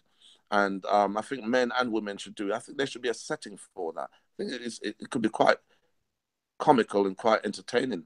In fact, it was when I was in Jamaica, going into one of these bars or one of these settings, and hear uncles and elders and people, you know, they're talking. Not particularly any woman in there, just men talking. And that's why I came up with the idea that maybe a similar thing should be engineered or done by design instead of a rum bar. Have it somewhere where we design somewhere where young girls, young boys can go into a setting where there are elders, you know, and they can get, you know, they can feed and absorb of information from our experiences. I think that would be something that puts, you know, it would evolve this whole. I think it would, what Sister Mott was saying, I think that would help to evolve where we're heading, you know, and the young people could give it their own, as they would give it their own flavor. I mean, I think you make a really good point. I think it's so important for young people to have like the right conversations with their elders about it and not get kind of fragmented conversations or, you know, hype conversations that aren't actually true Exactly. from their friends and peers. I think those things are, I think, encouraging that, you know, is a worthy cause, if you like. I think then, you know, it comes back down to how, you know, that is delivered. How do we deliver it? You know, there really needs to be more. When you say that, there needs to be more guidance from a younger age, but there needs to be more guidance, you know, just like they're trying to do what they're doing at school. There needs to be more guidance, more conversations with parents, a holistic conversation, because sex is not just about the fun of it. It's not just about the icky or however people perceive it. There's a beauty in it, there's a science in it, there's a spirituality in it, there's a journey Exactly. in it. And I think, That's right. you know, young people need to know, you know, how to protect their force field, their energy field as well, you know, taking on, you know, people who've had a lot of relations, or if they're having multiple partners right now and they're sleeping with you, you're dealing with the spiritual debris of those beings that they're with. I think you can't, you know, not address that. So, I mean, I don't know if you want to elaborate on I that. like that spiritual debris, Sister Moot. Go on. I say, yeah, go on. Spiritual debris, lovely auras that coincide, that's, you know, colliding. Yeah, because you're right. I think there is room for that platform for young people to, and I think we may have to design that. I'm suggesting that we design that and take it away from the digital experience and let them get an actual, more creative experience. And then, Mm. you know, I think an environment where, just like I said, it was a rum bar. It doesn't have to be a rum bar, but you may have alcoholic drinks. Why? Because you see, when a young man has had a drink and can relax, an environment where there's other elders that had a drink and relax and know how to contain themselves, and as we say back home, you know, the behavior. You understand me? They know what the proper behavior and etiquette is, even after having a drink. I think that's something that I taught one of my sons. Well, all of them actually. I've just reflected on all the dance and raves I've taken them to. I've taken them to my birthday parties. We've raved in nightclubs, and they've seen the behavior, and I've shown them the behavior that's acceptable and pointed in corners of the nightclub to behaviors that's not acceptable. And my son, to this day, I had a birthday bash just on the 25th Saturday, just gone. And thank you, Sister Mut, for making your appearance there. It was wonderful, you know. Thank you for coming and celebrating. And my son was there, and, you know, he sent me a text. He said, Dad, you know, the amount of raves we've done, the stuff you've taught me, you know, how to hold my space, how when I drink a juice, how I keep my, you know, maintain good, you know, my mind is still functioning. If I have to talk to a girl, I don't sound stupid. He said, I can look around a nightclub and know where the foolish man them there. I know nothing hang out there, so I know where the constructive people them. I know the girl in my idiot and the girl. And so it's something that we have to, like a jungle, where an animal would take its young and show the young, you know, how to protect itself from the, you know, being feasted upon by those who are predatory. Or, you know, or if you have to be the hunter, how to hunt and do that respectfully and with integrity. I think that's the healing and the reparations that is required to bridge that gap in the so-called, what you call it, you call it dating, and you call the other aspect was courting. I think in the courting aspect of things, that healing needs to take place there, because that's where I think most of the young go off in the courting, multiple partners, and also, you know, the identification with their sexual orientation. I mean, whichever way it is that they should feel comfortable and that they had a good journey, and not that because they weren't given enough attention, they ended up going down the Niagara Falls syndrome and not ending up where they planned to be, but just by, you know, default of, you know, circumstances, they end up in unforeseen circumstances that's not good for them. So I think, you know, we should design something like that. I like the idea. I'm happy to help design, you know, the idea behind how young people could come together with elders. I'm happy to be part of it as well. Even have a drink and share with them some of my sexual exploits and stuff that they can learn from my mistakes and from my successes. I think it's a good thing. I think for women, girls, my brethren made that point with the young girls. There's a big need for the young girls to have female interaction, sharing with them some of their exploits and some of the mistakes they made and stuff like that. Really good, I think. Yeah, I mean, when I hear that, I also hear the importance of, I think when we look at girls in particular, especially if you've got an epidemic of the fatherlessness and the impact that kind of thing has on girls and their choices, I think, the nurturing of that kind of dialogue where young girls can make an informed choice. Yes, they'll have sexual exploits, but also, again, it goes back to knowing thyself and also going to a place where you know why you're choosing what you're choosing, and learning that level of emotional intelligence from a very, very young age. You know, making the choices, observing yourself doing what you're doing. You're not just going along and following a path that your friends are following, but following your own path in your own sexuality, and having a conversation with, you know, the people around you, and recognizing, okay, what is really making that choice? What has you make that choice, as opposed to, is it just aesthetics? You know, is it their personality? You know, young people being much more emotionally aware and much more emotionally literate when it comes to their choosing. Yeah. Most definitely. It's exposure again, in one way or another. It's exposure with integrity, because they get exposed in the wrong way and we lose them, you know. So if they get introduced to things by their bad mind friends and stuff who had no, as you rightly said earlier, no father in their homes, and maybe the mother didn't have that stronghold on the family, and the boys especially, and you know, then one of them mixed with your boys and then they go astray. It's better if they have an uncle and some kind of a setting where they had some very strong alpha males, or otherwise it even beta males. It depends on the type of the individual, but just some interaction with others who can share, safeguard them from some of the mistakes we made. I think that's what evolution is about, isn't it? The ancestors share down to us what they experience, that we take that and improve that, and so forth. And I think the next generation will improve how we've done.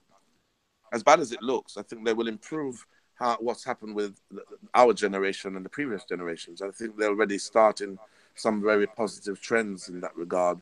With, I think, for example, the idea of living in separate quarters, but meeting and still having a relationship, but each person having their own homes, is something I think is going to come for the future. People want their space, and love means you give the person you love enough space that that you don't get too fed up of each other. And I think very often the whole thing of under the same roof all the time, I think that will change. I think people go for space and for reunion, and I think that will have more longevity, because I think one of the things that corrode relationships is for grantedness. Familiarity breeds contempt. And you get so familiar with the person you're with, 20, 30. I was with my partner for 35 years. And I think we did pretty well. But I think, the familiarity after you met the person from, sweetheart, primary school and all that, teenage lovers. I think, after a while you grow apart. Even at your best, you grow into different beings. And I think these things could curb and safeguard the future generations from having that many divorces, disappointment in love, and unwanted progeny, worse off. But having separate homes, where most man return and say, boy, I want a pad. They won't need to have a pad because they have the option of having space. They won't have to say, I need to separate, because you just know when it's time to have that space. It's just money, I suppose, an arrangement. I mean, would you say, if you in going into what you're saying, would you then say that it's important to have separate homes, or would you say in an ideal situation it's separate homes, or ideal situation you'd be in a large home with more space in it, where you can have, I don't know, extra rooms, No, that too. I think the bottom line is that the man needs a cave. As was pointed out. So the women. It was pointed out in that book called Men Are From Mars and Women Absolutely. From Venus. A man needs a cave, and very often people separate and divorce because the man didn't have a cave and didn't feel his own space within the environment. But you're right, a big enough space means he can define that cave, whether it's a library or the music room or whatever it is, and feel like he has that space.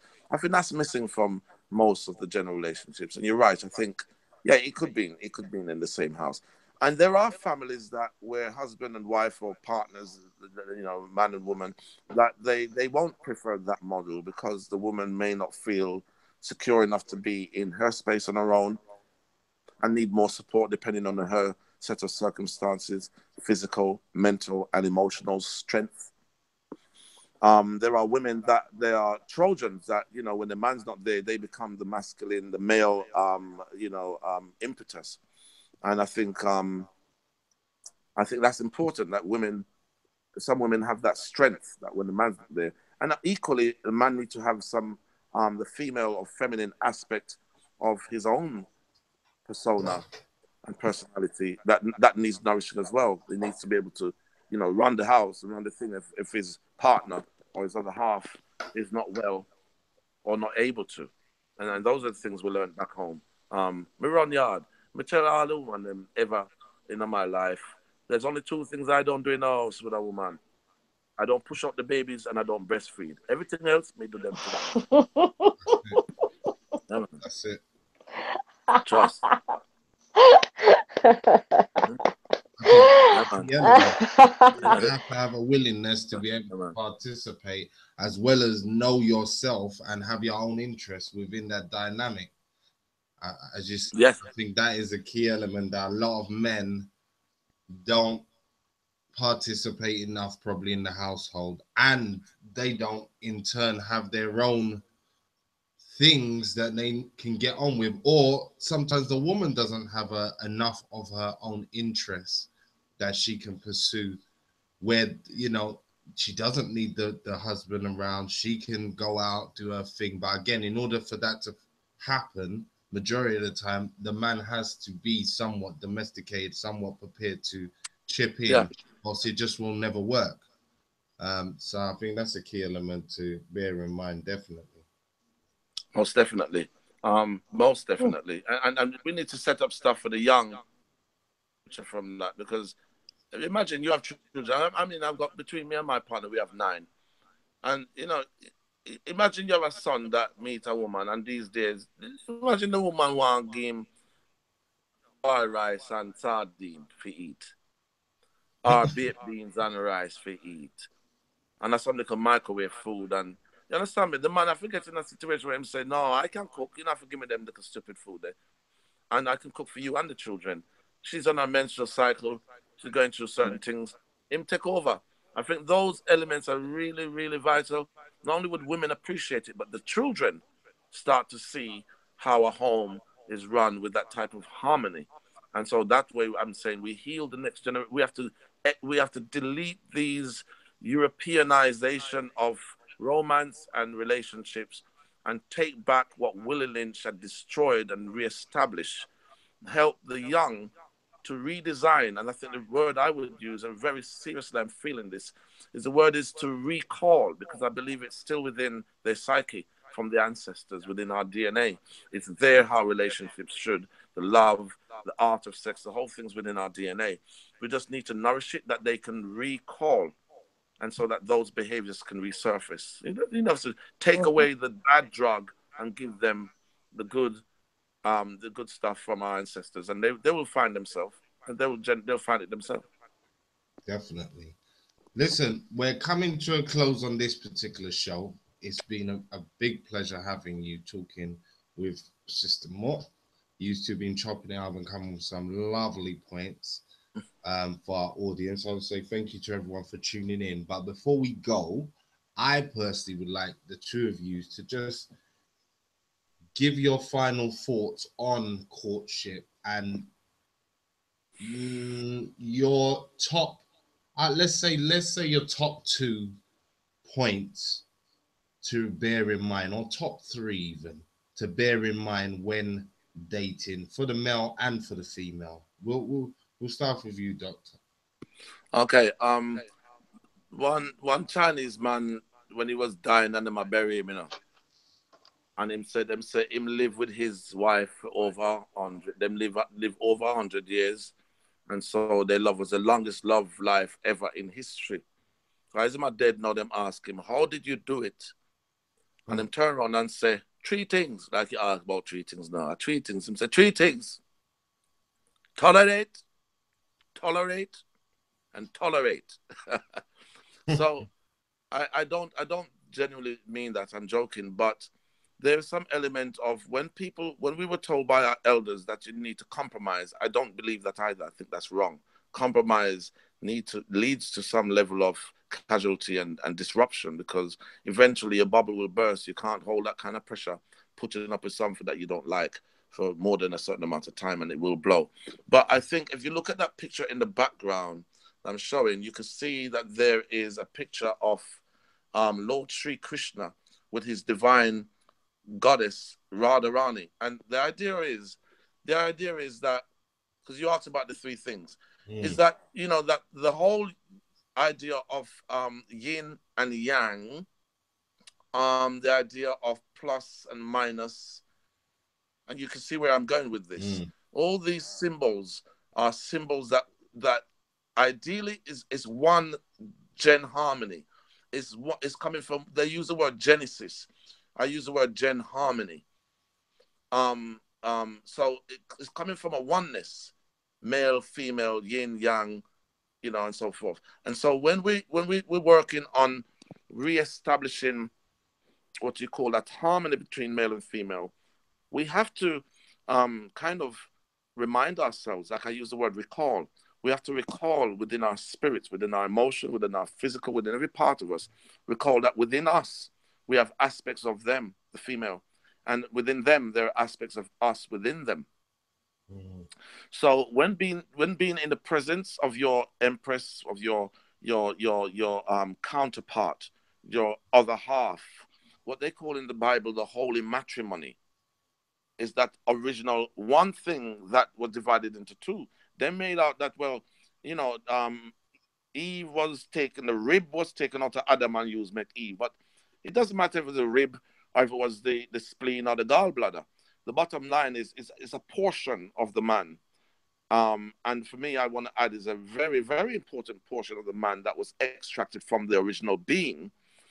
Not to go into it now, but that original being in antiquity, in ancient wisdom, it said that the original being was a man, woman, a male, female, androgynous, which means male, both male and female in one. The word asexual, when you have a plant and so forth, that's asexual. There were beings, human beings that were also like that. That's another story. But they call them androgen, androgynous. And that was outlined in the so-called Genesis of the Bible, where they highlight that there was just Adam running around the whole garden of the world. And then from Adam, doing a certain later stage of development of the being, the female aspect of that being was taken out and was called Eve. Now, put that aside, because I'm not really a Christian anyway. But as Sister previously mentioned, science, I'm into the science. I'm into kinetic science. And so in the science of it, we and the female counterpart need to regroup and become one again. And to do that, we need to filter. We need to purify. We need to both go through the fire, the alchemical fire that makes, if you see that symbol they have with the two snakes curling up the caduceus wand, it's the staff. The magical wand as people use in magic. They have the magic wand, the abracadabra. That's what it represents. It represents the caduceus wand, and up that staff, which is your spinal cord, really, you have these powers, you know, and they goes through the chakras, and basically these forces meet at the top of the staff and they kiss. You see these two serpents, they meet and they kiss. This is an alchemical marriage. This is a harmonious coming to one yet again. Now you've been taken from the seed, planted in the ground, what do you say, germinated and start to sprout. And in this evolution, in this growth, we regroup. We take the female back into our, if you like, back into ourselves. If my partner is sick, you know, then the axiom that we are sick then makes sense. If she's not functioning on the optimum level, physically, mentally, emotionally, I take that personal. Like part of me is not functioning on its optimum level. If she's depleted of energy, that the impact on me is I'm depleted. It means because I'm going to have to be doing more to fulfill the objective because part of me, my female aspect, is not able. So if we look at it with that kind of harmony and oneness, then the different interaction and interactionary problems when we, you know, have arguments and disagreements, I find that they find a more common ground, an easier, more effortless fix and discussion and so forth. Not that there's no arguments, but because the objective is the oneness thing, you know, and she have the same overstanding and understanding, I think we very quickly come to the agreement that it's you are satelliting lots of my crap.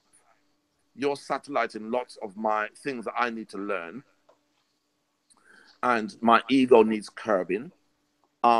Some of my behaviors, forget about intellectual and academic, my behaviors and natures need adjusting. And you, my female goddess, have the software that will adjust me. I just need to humble myself and extract that and see when you come out with that's my lesson, and vice versa. And so we both are satellites to each other. And if we take that on board, then the holy matrimony stroke gen harmony resurfaces, and you can find real, not just love, but peace and divine oneness, divine love. Awesome. You know? Thank you. That's lovely. I mean, there's not much to add on that. I mean, when you talk about love, it takes me to that conversation where, we're talking about love being the highest knowledge. And I think we have to be, we have to accept, I suppose my final points are, and to those who are watching, we have to be honest with where we're at in diaspora. We have to be honest with the fact that we have our PTSS, post-traumatic slave syndrome. We have to be aware that we have that we're bringing in, generational things, ancestral things into our relationship. We're a culmination of all our, ancestral memories too. And so it's going to take something, big, higher than ourselves, to be fair, to really push past our own machinery and look at us from, and look at, each other as, I suppose, a diamond in the rough there. Yeah. We're all unpolished diamonds. Yeah. Where we, it's not about coming in expecting perfection, because perfection doesn't exist. And it's, no one wins that war. Exactly. Yeah. So I think the importance of relationship literacy, being that our community has, experienced, a disconnect for X amount of years through slavery, generations, hundreds of years of it. It means that we in our community are infantile inside of our relationship knowledge. Yeah. We have to recognize that we're, if you like, resetting and relaying the foundation for relationships, because if we do take on what we're given and just feed that down our neck, well, our relationships are going to be in crisis. If we follow, then we are going to be in, deeper crisis than we are now. And I think it's really now it becomes more important that we rein it in, pull back from, what we're being conditioned to say is a healthy relationship, and start really working actively on our relationships. You'd work actively, on a job. You'd work actively. I heard a fantastic saying, and it talked about, a football team. And when football teams come together, they, one doesn't come on the pitch without a plan. Yeah. And I think you have to recognize that when you're meeting each other, taking away from some of this casual element, there must be a plan for you, for them, a dynamic where you want this thing to head. And honesty and trust, become big, important factors. And that goes back to emotional intelligence itself as well. So, that's, I suppose, my final points on that. Beautiful, I just man. That's beautiful. Thank you. I just want to That's say thank you beautiful. so much for coming onto the show. Thank you, Black Eyes TV, for hosting our show with Kings and Queens United. It was fantastic to have you. I'm sure you'll be doing, more shows with Black Eyes TV. I think, you could certainly have a bit of a feature here. And so, I just want to, just again, thank you for your time and yeah, considering us, to be on the show and taking the time to, see the vision and, walk with us, with the vision in tow. I So thank you. listen, Sister Mood, first of all, you're absolutely incredible, yeah? And, too often we wait until people are sick and all of that stuff. I want to say this right now, public domain, from the bottom of my heart, you're absolutely fantastic. And I'm not saying that to say that to flatter you. Let me just qualify that. I think the way in which you put things, you articulate, it's from the heart. And I also think that you're not just coming from an intellectual and academical kind of perspective. You have this way of adding without fail the spiritual, and I think that's what's add the icing on the cake. Thank you. I think you could do any kind of talk show and raise the right points, etc., etc. But not always people have that spiritual undertone, and you tend to not leave out that spiritual undertone where it's really, really important, because that's the problem with our society, our Black communities, that for too long they've engineered out the spiritual undertones from our previous, ancestors, you say science, as you already said, and from our traditions and cultures. And so when I rap with you, like we're jamming and we're rapping here together, I'm really having lots of fun, because it's good when you have someone speaking and they're saying it's coming from the same hymn page, but from a female aspect, with spirituality, with alchemy, with metaphysics. It's beautiful. I want to say I'm really proud of you, and I'm glad to have had this Bless interaction you. with you like this. I really loved it. I really enjoyed this. Thank you very much, and thank you so much for again for coming onto the show. It's a pleasure and an honor, and just even reading your bio, at the beginning of the show, it's just really, I just want to acknowledge you for being the kind of person that puts themselves in that position to make that mark in your environment. That takes something. Yeah, so just Thank really you. want to acknowledge you, as a silent but powerful voice in our community.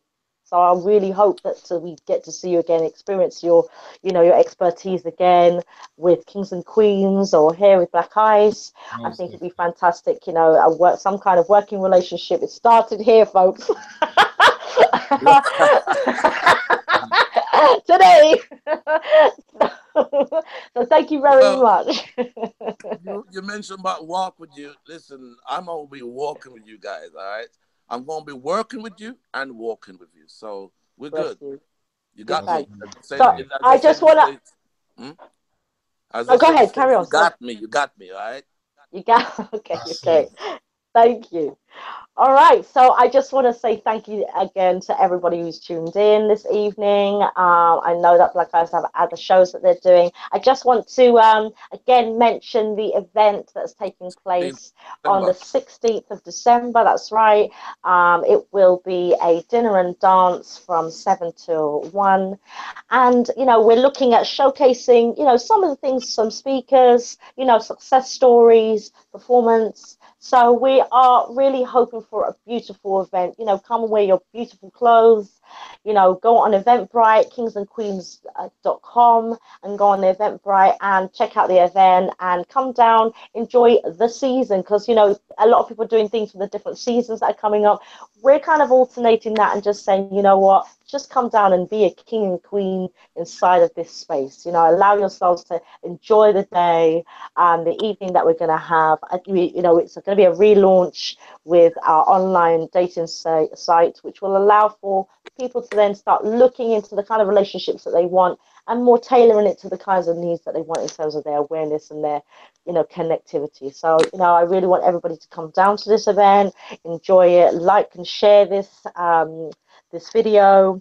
The event is going to be at Rock Island Bar and Grill, 320 Old Kent Road. That's London SE1 5EU. So do get your tickets, and if there's anyone who wants to sponsor the event in any way, by all means contact us at info@kingsandqueensunited.com. I'm there. I'll be there. All right, with the ladies, bring her on, bring it down. I'll be bringing my Empress with me, and yeah, perfect. We're gonna be hanging out with you guys. Excellent. And if I can bring, are you gonna have? I might bring what I call the pain machine, and may just demonstrate if the space is there. It's only a small thing. If the opportunity arises, may have may share with people. Okay, well, we could certainly talk about it. Let's have a conversation, another conversation about that together. But I'm there to rock out on the floor and dance. All right then. Kick off them shoes now. Kick off them shoes. I don't need to bring no working thing. I was just checking out what the scene is. Yeah, man. Just enjoy yourself. In fact, just enjoy yourself. You're there to, enjoy yourself, experience. That's it. Just bring your lady with you, and you're good to go. I'm pulling out the shoes. And the shoes, yeah. Don't forget the shoes now. All right. I'm pulling out the dances. There you go. Thank you so much, Black Eyes. Right, people, I want to say thank you again to everybody watching. I want to say go and support your local black media. Big up to Talk with the Titans. Big up to Content with Over Everything. Big up to Sarnet TV, Black Magic, Content, HMP TV. Yeah, support the black media because that's the only way we're going to get our narrative out there. That's the only way we're going to hear the information that we need. Yeah, and look out for future shows on relationships with the Kings and Queens United team, as well as look out for another show that we're doing tomorrow with Samuel Benton, part 3 on manifesting thoughts into reality. Yeah, where we're going a little bit deeper now. Nice. That's it, getting them goals out, structuring your life. And again, all of those techniques work the same in relationships So every show is a connective tissue. Every show leads into the next. If you haven't seen the previous shows, please go and check them out. And yeah, thank you for watching. So big up, everybody. We are out of here. Peace, peace, peace, people. Peace. Salute. Hotep, sister. Hotep.